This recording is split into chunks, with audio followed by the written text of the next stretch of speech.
2017 жылдан бастап 1 желтоқсан Ақтоғайдың ресми түрдегі туған күні ретінде тойланатын болды. Кен байыту кешенінің басшылығы бұл күнде айтарлықтай нәтижеге жеткен қызметкерлерді жыл сайын марапаттауды жоспарлап отыр.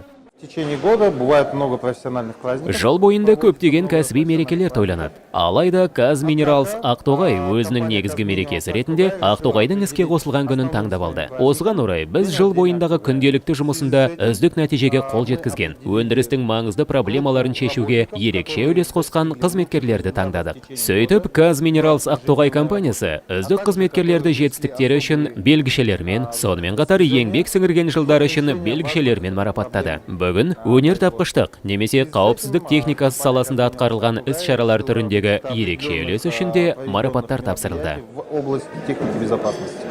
Для меня это было неожиданно.